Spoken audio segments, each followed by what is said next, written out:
Ivy Slater, and you're listening to Her Success Story Podcast, a show where gutsy businesswomen share their success journey.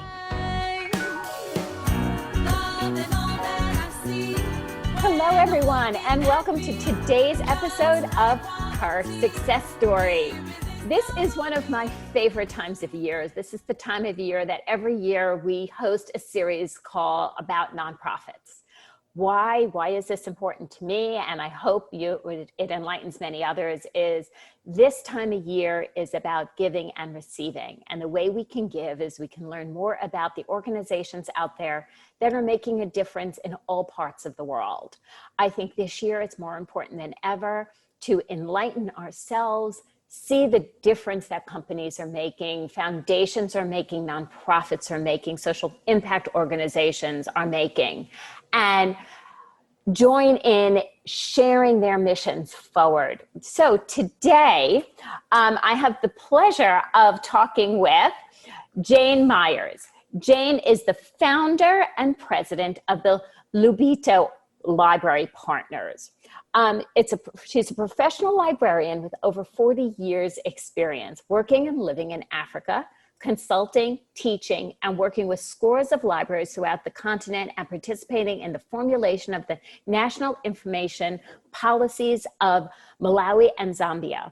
Lupito was founded in Zambia, and she just recently, in the last couple of months, they had a big celebration that I know she's going to share some more information about. In Jane's career, she's had the impact of working at World Bank, as well as many other foundational perspectives where she has created a global view and impact. So Jane, welcome and thank you for being here today. Thank you, Ivy. So share a little bit about, Lupito and the organization, the mission. Like where did this start? Why did this become important to you? Well, just to start with, give you our mission statement. Our mission is to enable vulnerable African children and youth to develop the knowledge and skills to reconnect with their culture and community and participate more fully in society, supported by a free and open system of accessible library services. So why in the world is that necessary? Yes, it's necessary, but I'm also going to say, why did this pull you? Like, where did this start for you yourself personally? Well, that's why this is necessary is because, and why I was pulled into it or drawn into creating it, is that, to give you some background, during the 1980s and 1990s, thousands of children of youth in Southern Africa, in the Southern African country of Zambia, you mentioned earlier that this started in Zambia, were orphaned by the HIV/AIDS pandemic. And it swept through Southern Africa, and those children lost even the most basic support systems available to children. Zambia had the highest rate of orphaning due to HIV/AIDS of any country in the world at that time. And that meant that 1 in 5 children in this country was an orphan. So just imagine that, being surrounded by that in your society. So Lubuto Library Partners was born out of a desire to reach out to those orphan children who were the victims of the AIDS pandemic and totally abandoned by society. The libraries became safe spaces for those kids to learn and grow and imagine and to realize their potential. I mean, they needed a place. They were the one door open to children to whom every other door was closed. So Lubuto's founding as a grassroots movement is pretty dramatic, a pretty vivid and dramatic story. And I don't have the time or the words to be able to explain it all now, but if your viewers could look at our website, lubuto.org, we have the film version of our October 10th anniversary event that, through film and testimonials from people in Zambia, et cetera, really tell a pretty amazing story of how just the simple act of reading to street kids at a drop-in center in Lusaka, Zambia, led to the creation of 5 Lubuto libraries, with a 6th one on the way. So, I mean, if there's something wrong, I'm a pretty straight shooter, so I'm going to call a spade, but there's something wrong with you in thinking that a child is left on the streets and that you can't do something to make an impact. And it's so, that Lupito as an organization just happened to be that it's about books, it's about reading, but it becomes more than that. It becomes about community. Right, right.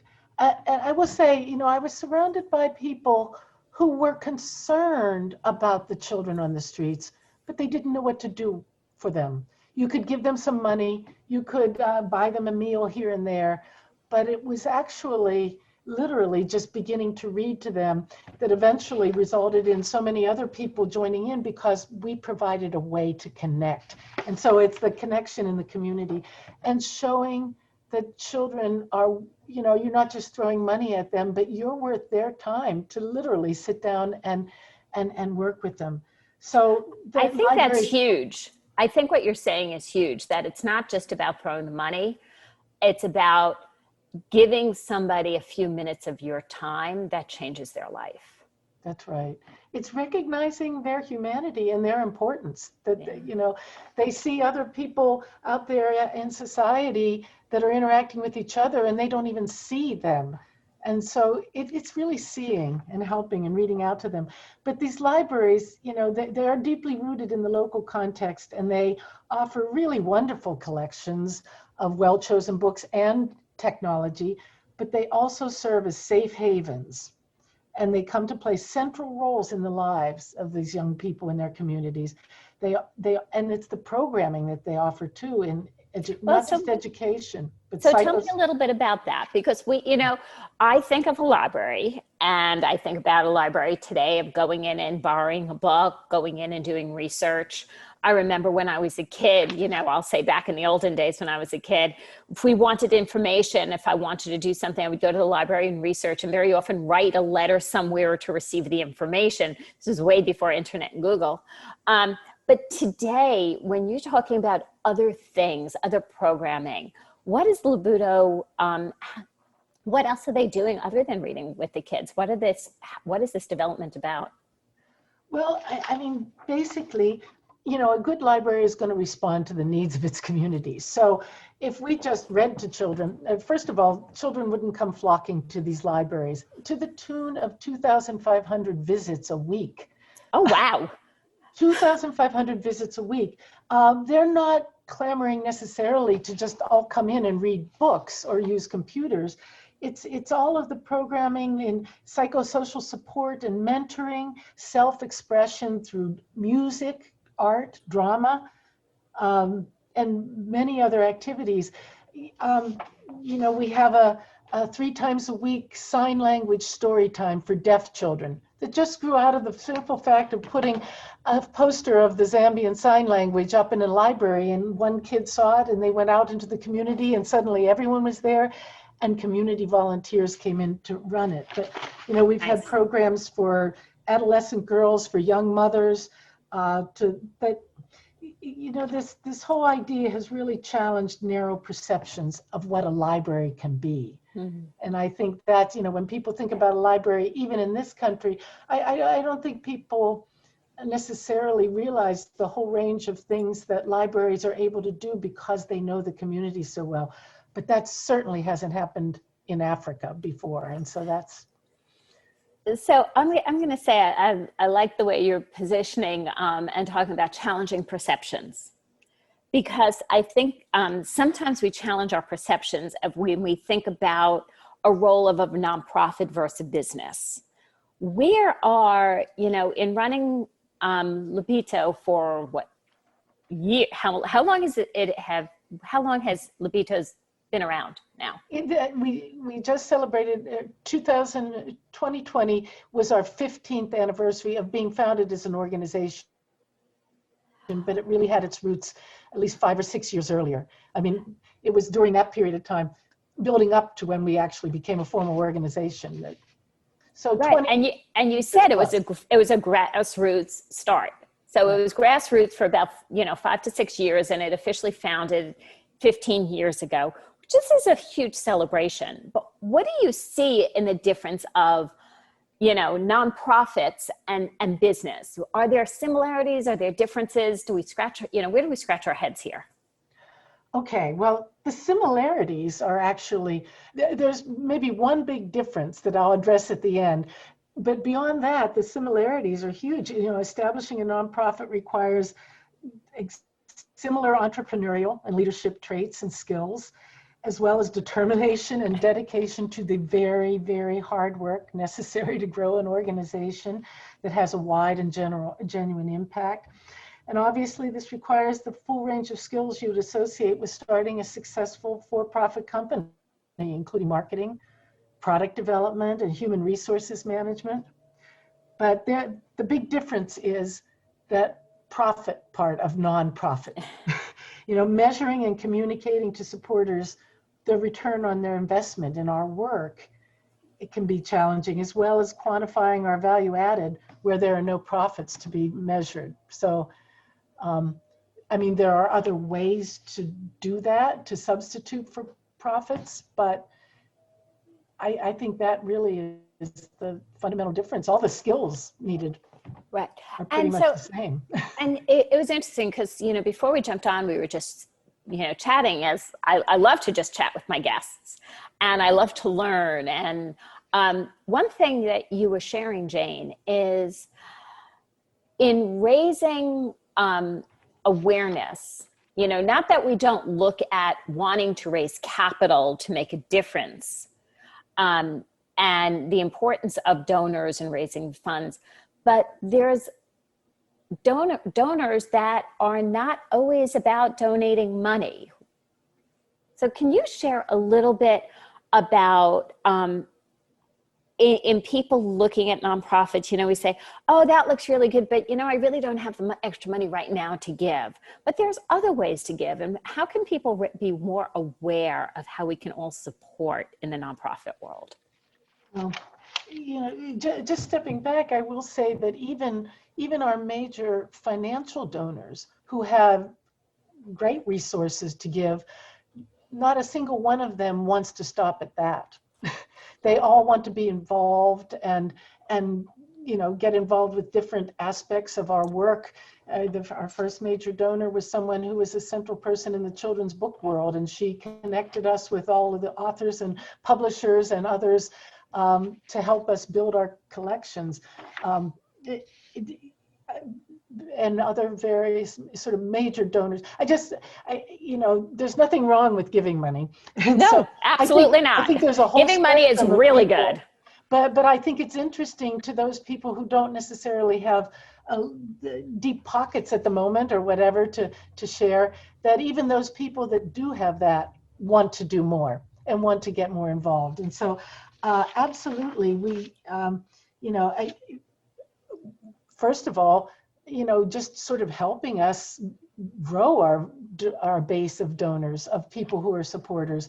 We are a tiny, tiny organization, and we've gotten where we are by the pro bono support of so many people over the years, people who've come in and help us make films, people who've gone to Zambia and done work with us.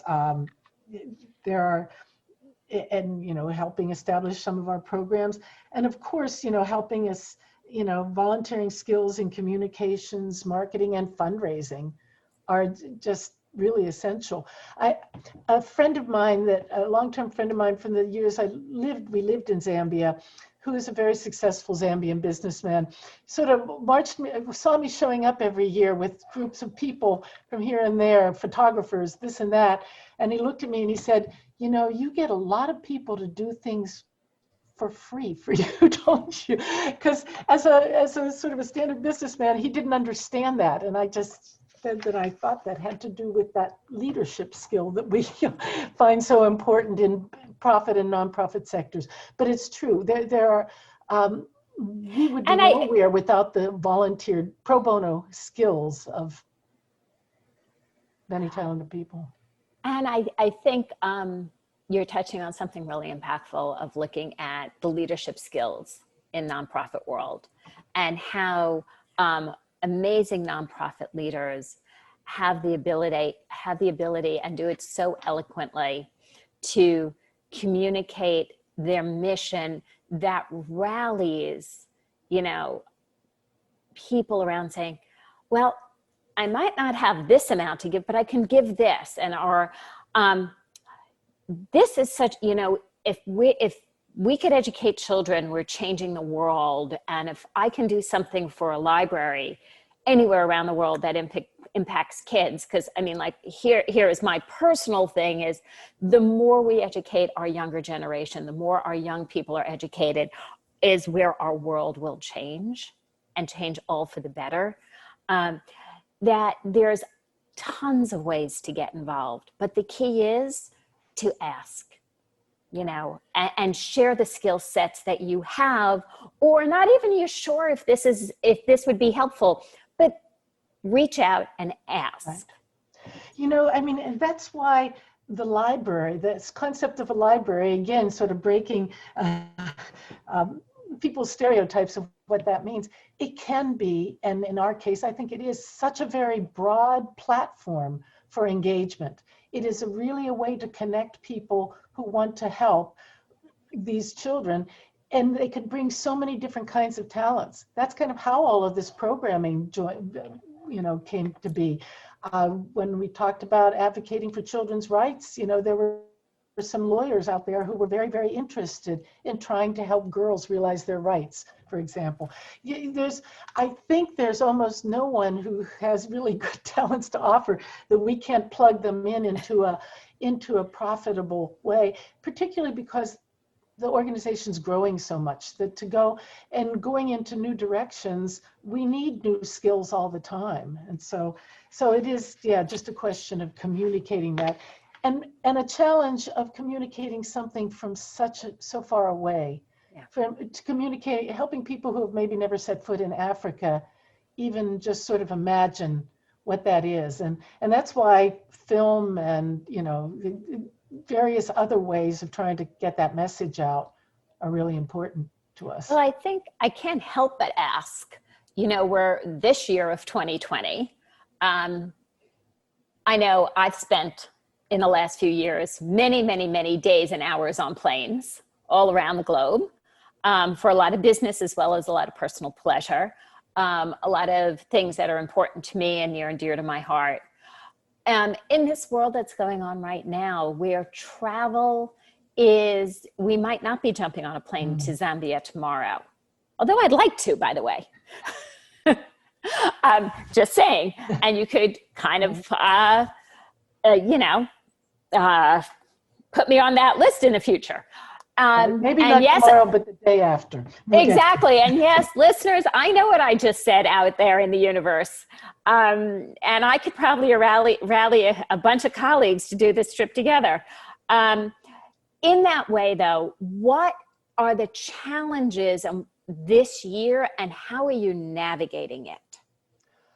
Well, by this year, you mean, you know, we got lack of travel, lack of, you know, a reconfiguration. You know, we didn't stop doing business, but we kind of took a breath and did a lot of reconfiguration of what doing business was remotely and virtually, and networking remotely and virtually, and doing so many things that it was, I don't think there was a pause. I think we just took a breath and said, oh, we could do this way. Right. Well, you know, I hadn't even really thought about this before, but the way you've framed that question has helped me realize that during those 20 years building up to this year, or 19 years or so, we've really built a very, very strong, we've invested in a very strong team in Zambia. I mean, our organization is just 2 people here in the United States and about 20 in Zambia. And not counting the people, I mean, the libraries are all owned and run by local organizations. So those people are supporting that network as well. So what that means is, you know, I know the environment really well. I can sit here in Washington, and I often find myself sometimes telling people in Zambia, I mean, of course we use WhatsApp and Zoom. Zoom. Zoom and WhatsApp is our friends these days. That's right. And so, you know, I can often be telling people what's happening next to them in Zambia, or because I have access in many ways to the same information that they do. I know how to, I get on a Sunday evening a text from somebody telling me about someone perhaps who we were involved with who in the founding of this organization who passed away by COVID. I knew that news before the others in the organization, and we came together. So it's really funny. As long as you really know the environment, I don't need to be traveling there. I usually when I go to Zambia, I'm scrambling around doing a million things, not really necessarily learning from the environment, but because we have this network of people through whom, and of course I'm on the phone with them every day while we're in the same time zone in terms of, or while we're, and I think that is, an attestament to leadership in using the resources, using the technology resourcing. And one of the things that you clearly have done with this organization is delegate and, bring in people and empower them in their leadership. And that's a huge thing versus that micromanaging things way too many of us get involved in. I really hope you, especially Heidi, will take a look at our program from our event for our anniversary, because the story focused sort of on how we started, but it also focused on, a number of the young people who were kids at the Street Kids Center that I used to read to. They are now working in our libraries. They are now paying that forward, and we've invested in them completely, and really the investment in our staff on all levels in training and really taking, we didn't go out and just hire a bunch of trained librarians, because there are people who are training to be librarians there, but not training to do the kind of work that we do. Our libraries are so effective because we are staffing them with people who came from that same environment that we are serving. So the empathy in them is deep, and their creativity, being able to afford them the opportunity to be creative and contribute to the growth and reach of the organization. I don't know whether that was a leadership trait. It just seems like common sense. It's when you see the results of that, that's what works. So I have to ask you, last month, a month or two ago, recently, you did a huge event, all virtual. And what is some of the goals in the future of the Lupito organization? Well, as far as some big goals that we have, we want to move to the neighboring country of Malawi soon. There is just tremendous demand for these libraries. So throughout Zambia and to Malawi, I get requests once a week, practically, from different places in region and countries around there. People say, also, won't you think about Latin America? And so, no, we have this specialization. So moving to Malawi, because again, these have to be very, very deeply rooted in understanding of the culture. And so that it's not something you just sort of pass around. We've also been approached by the UN High Commission for Refugees to think about adapting our model to serve children in refugee camps, because, and I think all over the world, children living in that kind of adversity in refugee camps is a huge problem. And excuse me. I think that so those are sort of big picture things, but the smaller picture thing is what's going to happen after the coronavirus restrictions pass in Zambia, right? Because that's the situation we are here in, and for that, again, I think you'll see from our anniversary event how we drew our inspiration from that first pandemic of HIV/AIDS, where what we saw was a lot of Zambians bringing their talents to bear to try to help the children. What we see is enduring from this pandemic now with kids, who at 2,500, to go from 2,500 visits a week to 0 because we had to shut the library doors. We are hearing from the children all the time, and they're not necessarily clamoring to come in and read books or to use computers, they're clamoring to connect with that community again, and to do and to receive the kind of mentoring that reading books with children is a kind of mentoring. We're really going to be focusing, I think, on mentoring and how to reinstate that. The big problem we have right now is how to open up again. The schools in Zambia are opening, but they can limit groups to small groups. We know darn well that if we even open the door a crack, children will be out there in the hundreds clamoring to get in. So the challenge of how to do that safely and create limits where we've never thought about limiting before. So I'm going to invite the listeners to please check out the Lupito organization, because I think, I know I'm fascinated. In your mission, I have a soft spot for, I have not been to Zambia, but I did honeymoon 35 years ago in Kenya, and I've always had an alliance with Africa. Be that as it may, I think what you learn and what you're going to be doing is going to be groundbreaking and incredibly knowledgeable on how you can take these steps in bringing the community back together. And there's going to be an enormous amount to be learned from that. So listeners, I encourage you to stay tuned, stay connected. Jane, how can our listeners know more? Should they be checking out? Well, our website, I will spell it, because that word, often when I tell people with the Lubuto Library Partners, people say, where is Lubuto? And the answer to that is, well, it's in your head, because Lubuto is a word in the Bemba language that means enlightenment and knowledge and light. So it is spelled lubuto.org. That's our website, lubuto.org. And you can find all kinds of information there and contact us. We were fairly recently contacted by someone who was a recent business school graduate who was waiting to start a new job in January. I realize I'm saying this a little not in the same time frame that this is being broadcast, but he just found us and was really interested and wanted to jump in as a volunteer, and he did right in time for our putting together our virtual event, and he turned out to be so incredibly valuable.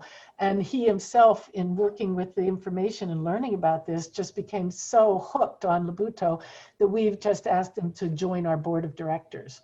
Wow. So, that's a way, that I think people can give what they want to give. And, also, young people like that, he often have Facebook fundraisers, birthday Facebook fundraisers, things like that. There are so many ways out there that people can support nonprofits, and we are really, really happy to inspire and benefit from all of them. And can I just say again about this organization, what I've always said is there's no way even the wealthiest business could afford the kind of people, the staff of the caliber of people that have contributed to Lubuto, like people like Claire Hart and others from Dow Jones and Company who built our second library.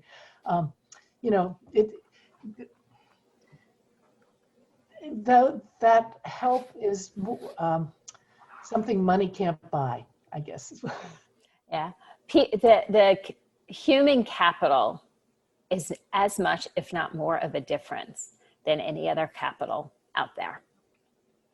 So Jane, thank you for joining me. Thank you for joining me during the nonprofit series and sharing an important mission of the Lupito.org out there. Listeners, everything is spelled below correctly. All the links, just give it a click. Let us know what you think, what your takeaways were, what the biggest impact of listening today is to you, because this is how we serve and find more amazing people like Jane to share their stories with her success story. So please hit subscribe. We come into your inbox every Monday morning with great interviews, content, and a variety of other things. In addition, please leave a comment below, and most importantly, share forward. give of this mission, give of your heart, give of yourself to many, many good things out there. Jane, thank you for joining me, and Claire is going to get a special thank you for connecting us. Listeners, so you know, how do I get connected to these great people? It's by my belief, and my mission in life is that relationships are the golden ticket to success. And as you build them, you will flourish and flourish and flourish. So a special shout out to a former guest of her success story, Claire Hart. And you will be seeing more great content moving forward. Thank you for joining us here today. To shine.